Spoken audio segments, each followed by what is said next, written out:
Okay, so I just got to make a couple of corrections here. First off, patronage from a little while ago. Forgot to subtract the patronage there by 1, and then that uh, makes Arvin lose 1 point.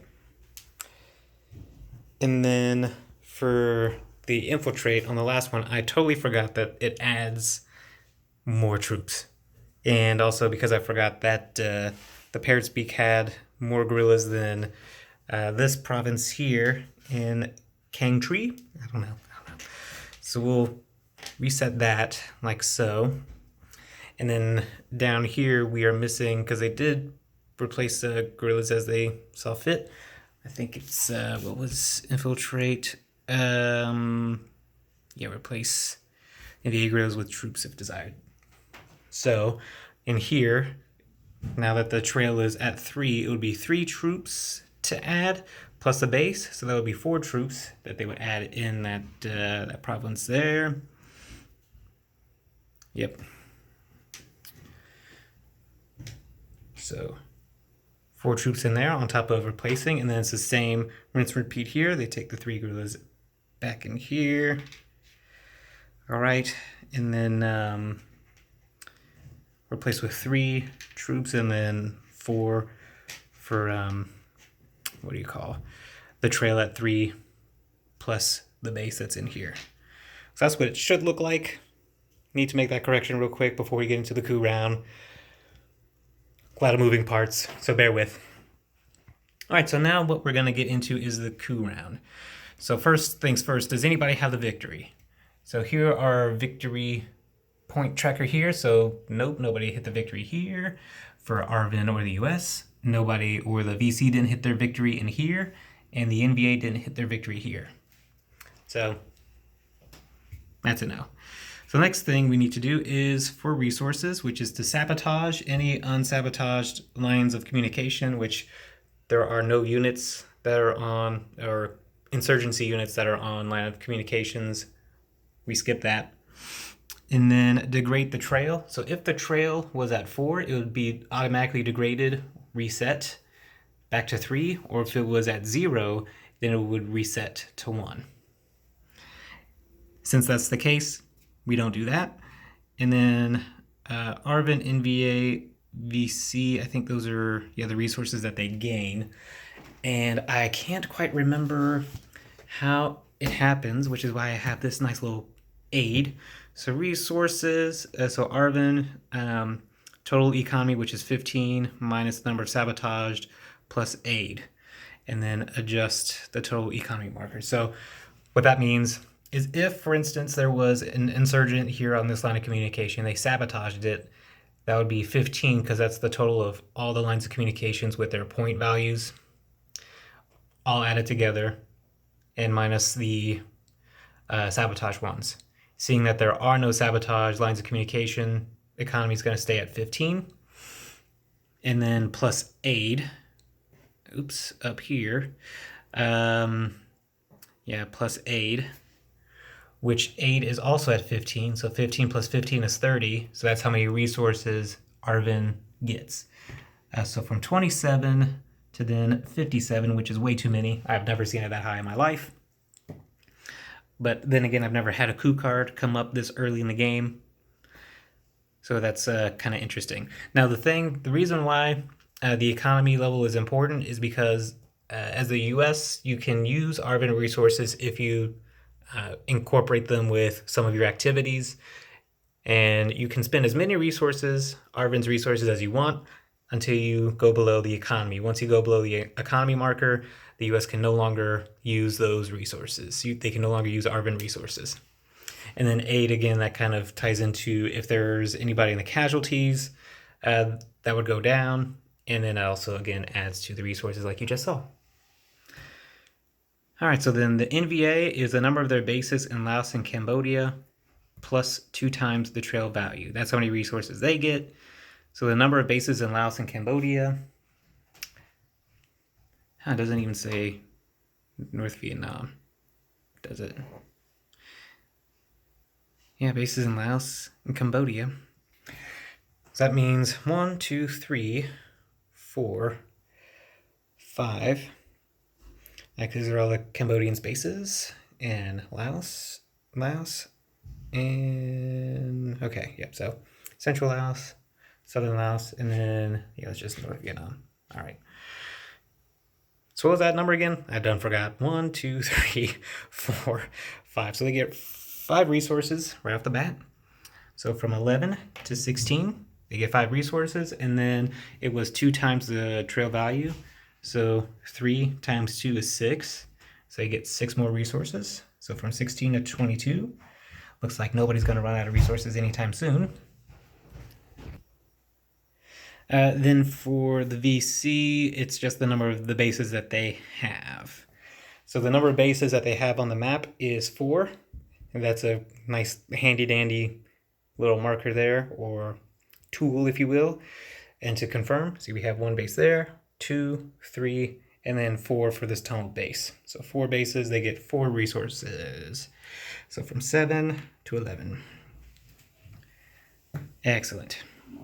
And that's it for the resources. And finally subtract 3 times the number of casualties pieces from aid. There are no casualties, so we skip that. All right, now that that's done, that comes to the support part down here. So we move from resources to support. Next step, and that next step is to so U.S. then Arvin may pacify a combined total of up to 4 spaces with coin control, police, and their own troops, and then 3 resources. First, you have to remove a terror marker if it's there, and then you can shift it to 1 level toward active support. If there is no terror marker, then you should be able to level up twice. Yeah, so terror shifts 1 level to active support, and then you can shift up to twice. Never mind. Forget what I said. Okay. So let's figure that out. We can't support in here. Nope. Actually, we can work in here. So let's do this one first, because this one is worth way more points. So 3 points just to remove the terror marker. And then we'll use 3 points again to go from neutral to passive. And then 3 more points to move it into active support. And that, so 2 times 2 is 4. So that would be 4 points to the US. All right.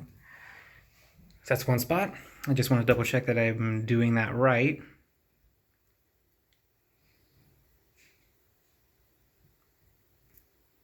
Yep, up to 2 levels per space this phase. All right, so I'm just looking for any spot that has both U.S. troop cubes and Arvin police, which I think that's the only one. And that's, yeah, so we lost the police there earlier, so that, okay, here we are. Here's another spot. So we can spend 6 points, another 6 points here.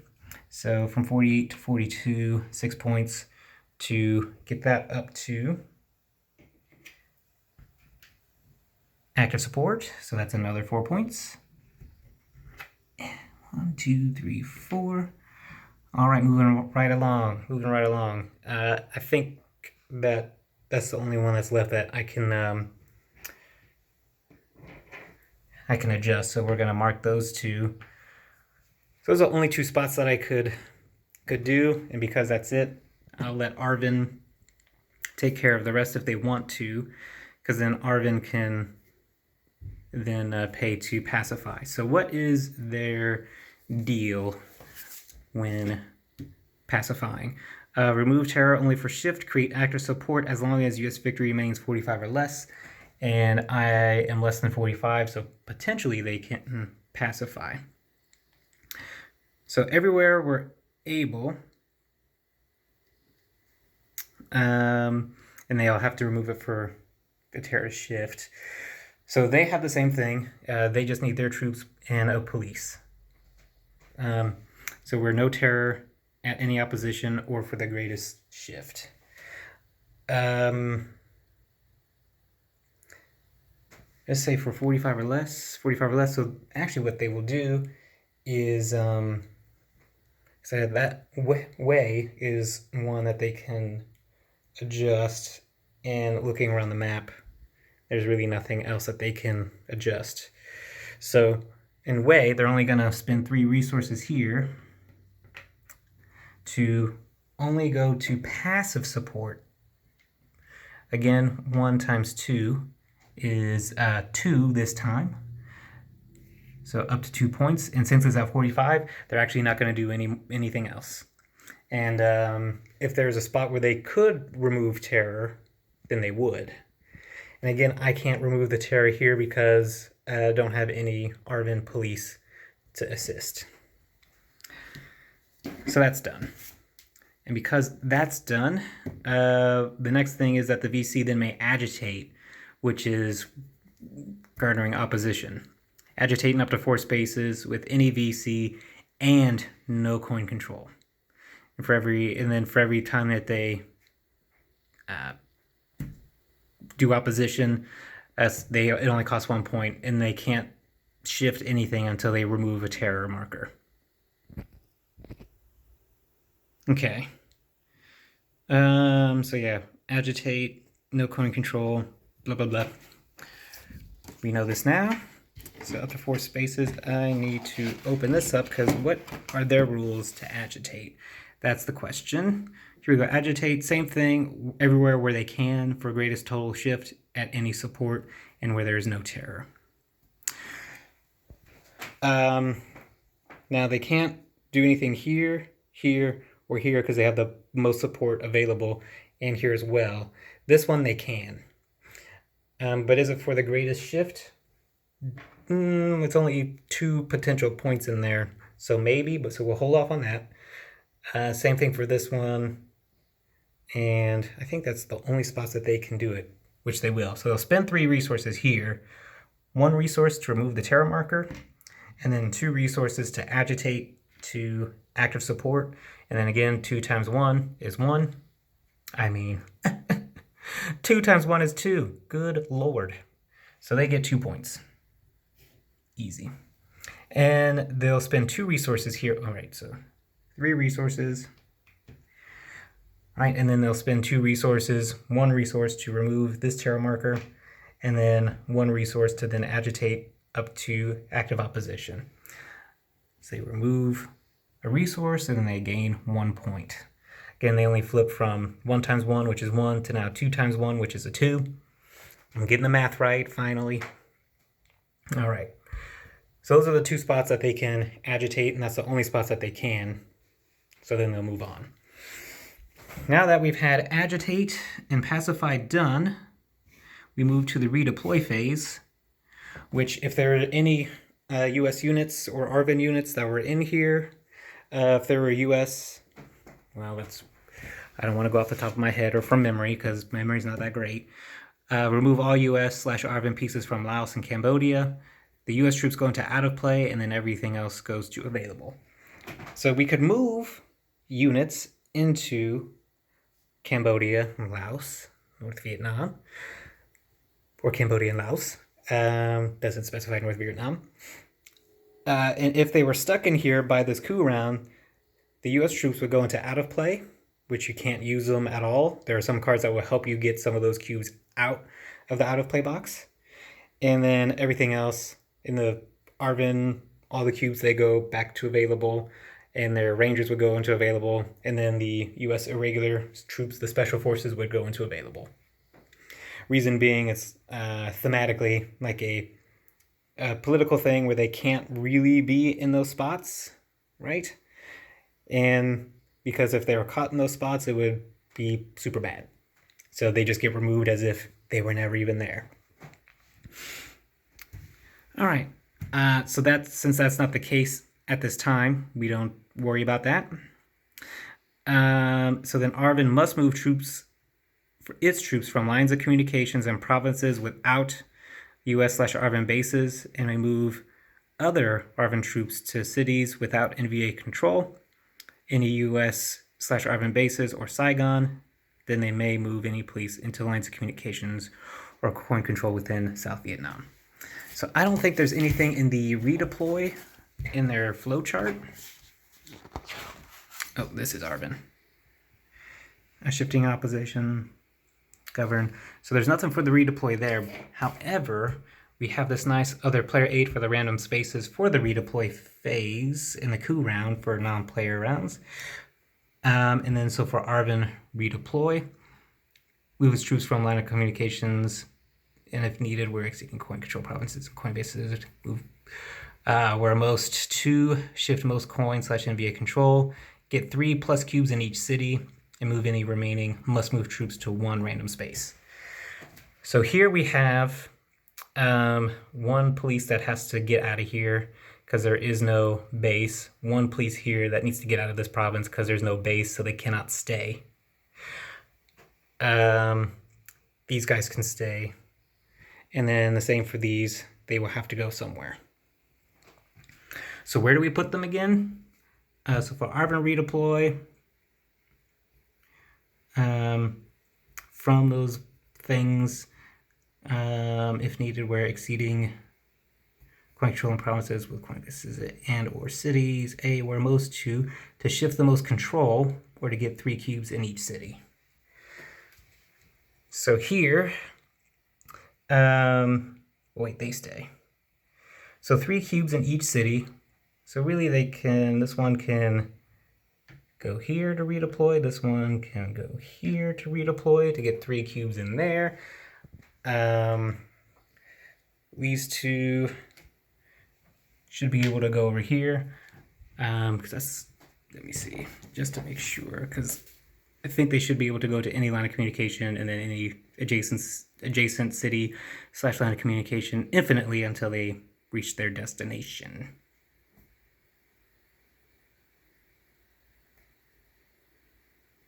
Yeah, to any cities, so they can do whatever. So now they got 3 cubes, 3 cubes, 3 cubes, 3 cubes. So these two are left. They need to go somewhere. And, oh, and Locke doesn't have 3 cubes, so they'll redeploy there. And that should take care of all Arvin cubes that are left without a base. The irregulars can stay, the rangers can stay, and since that's a base here, they can stay. All right, so once that's done with their redeploying, must move, okay, then move police from lines of communication with enemy into provinces and cities. 2, if there's no VC / NVA on Route 1314, get exactly 3 police there. So for lines of communications, this is Route 13 and Route 14. And they would want to redeploy because then after we've moved everybody out, they can then move any police to any lines of communications or coin control within South Vietnam. So there we go. Now, where do we get the pieces from again? From lines of communication with enemy, province, and cities. So they want to keep the most coin control, and they want to get at least 1 police per other coin control province. And then get 1 police to each city with none. All right, so keeping the most coin control, and they want to keep at least 1 police within each city. We'll just pull 1 cube from Canto, Saigon, and then redeploy 1 to this route. So they're all on this line of communication, protecting it. Because if there are insurgents on a line of communication, that line of communication is broken, so they can't move from one spot to that line of communication to an adjacent spot and then get into a space. So not only does it block the economy and hurt resources coming in, but it can also block movement. So that's done for the Arvin redeploy. And then the police, keep most coin control, and then get 1 police per other coin control province. All right, so this is still under coin control, so they can redeploy 1 guy here. And then just trying to make sure that everywhere has something even, so we're move this guy down here As a coin control, they don't need that because there's a base. This is not under coin control.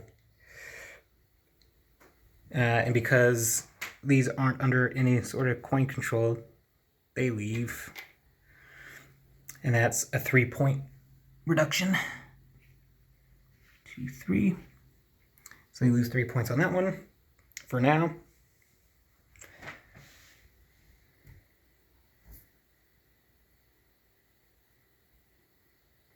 Yeah, so that'll do it. So that satisfies all the conditions and all that they can do to redeploy.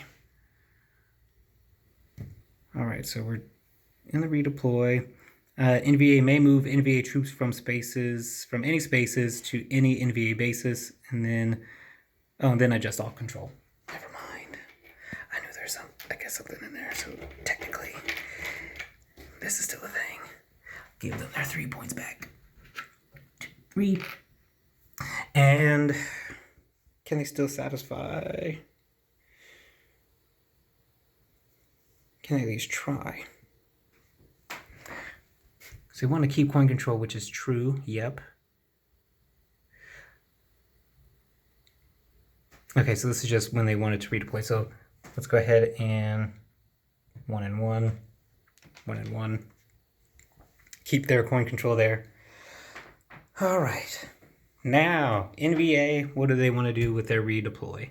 To NVA bases with less than 2 NVA units, that's not a thing. To add most total control, NVA total control. Now again, they can only redeploy, what was it? Oh, NVA. May move NVA troops from any spaces to any NVA bases. And that's it. So technically they really don't they can't really move that much because there are no bases with NVA or NVA bases, spots with NVA bases that they do not have control, so they can't add control, nor can they remove control anywhere on the base or on a space. And then to 1 space adjacent to coin control in South Vietnam with all troops that are not adjacent to coin control, which that's kind of an odd thing. Yeah, because that's the thing that's confusing. NVA may move NVA troops from any spaces to any NVA bases. So I'm just going to stick with that. And because these conditions can't be fulfilled anyway, because there are no bases where they can adjust the control or try to remove control, they won't move anywhere. Alrighty. So from the redeploy phase to the commitment phase, so we're going to move this over here, and it would be, we would get casualties out of the box and put them either in available or put them in the South Vietnam somewhere. And for every 3 cubes that are in here, 1 gets moved from casualties to out of play, and then you can deal with the rest. So in the commitment phase, it's talking about if the non-player is the US, then check the policy, and then that dictates how the redeploy or the commitment phase goes for them. So I just explained this next section. All right, so US places other US troop casualties onto any coin control and communications. Okay, yeah, I talked about that, but we don't need to do that. And then now we may move troops totaling up to 10 minus the number of casualties just placed, and plus up to 2 US bases among the available to any coin control, any lines of communication in Saigon, then adjust the control. And for every 2 US pieces, rounded down, move from the map to available, BC may shift 1 population by 1 level toward opposition, max of 1 shift per space. All right, so I know that was a lot of information, and I know this video is going quite long right now, but we need to wrap this up. So what it's saying is because we didn't move any cubes from the casualties onto the map or into available, we have up to 10 cubes that we can basically commit to South Vietnam, or we can get out of South Vietnam. And if we get troops out of South Vietnam, we get points for doing that. And for every 2 cubes that we move out of South Vietnam, the VC can shift one population by 1 level toward opposition. Now, I'm already seeing that we kind of got everything under control here. No big deal. So we're going to move at least 1 cube back to available. We'll rotate them out. Get a point for that.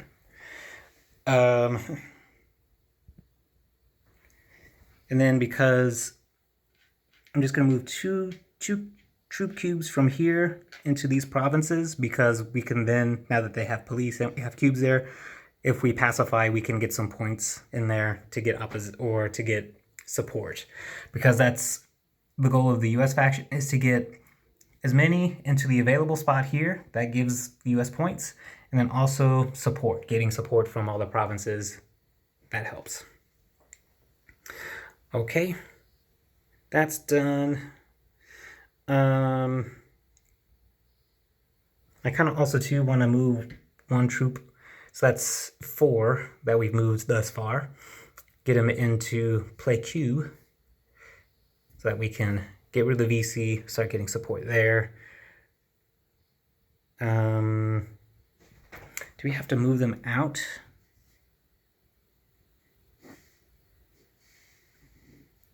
So I'm trying to think, to redeploy Arvin.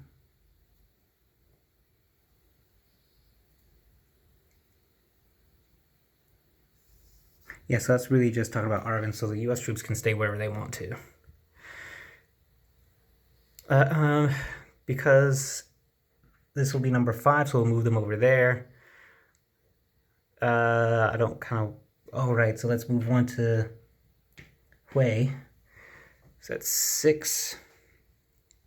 This might be a little risky, so we'll move 1 here. That's 7.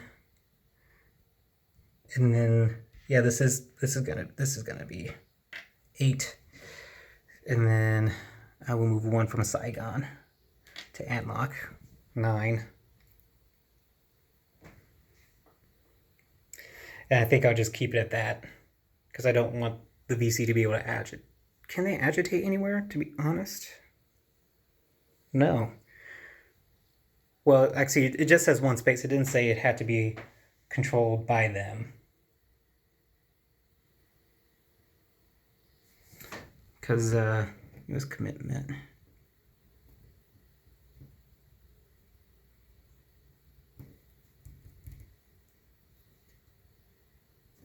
Okay, to add max opposition or add passive support. So yeah, I'm not gonna give them that opportunity to agitate. So we're just gonna leave it at that. Because the plan is to get support in the cities, which is why I moved them there, to at least get 1 US cube. Now we're all good there.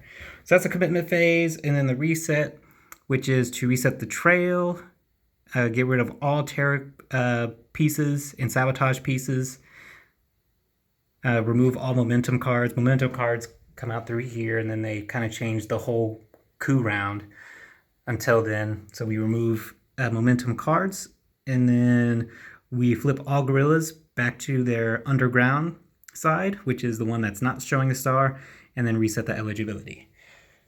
So looking at the map, this one is active, so then they go back underground at this time. And that's the only one that I see that's showing with a star. Oh, here's another one. He'll go back underground. All right. So that does it for that. And then we reset the eligibility, which everybody then becomes eligible, like so. And that's the coup round. So we take this card, we'll put it here, but because it was a failed coup attempt, okay, so Arvin removes 1 and 3 of its cubes per space round down, placed below any Arvin leader card, which you can't go underneath this guy. Van Min. So we'll get that done in just a second. So that's next card, which is, that's looking really nice. And then that'll be the next one, Sappers. Actually, that doesn't help me or Arvin. But anyway, this capability, 2 non-lowland US assault spaces can remove 2 extra enemy pieces. We're going to get that on the next round. So that's how that works. We'll go ahead and get this back here. Okay, so desertion of removes 1 and 3 of its cubes per space, round down. So here we go. We have 3 pieces, so one gets removed there. 5 pieces, 1 gets removed because again we're rounding down. 1 and 3, so one of these guys get out of here, and then one of these guys. Again, we're just removing evenly. So that was desertion for the failed coup attempt. 1, 2, 3, 4, 5. So that was done. All right, now we are done with the coup round. And then we'll get into turn number 4, and we'll see what happens.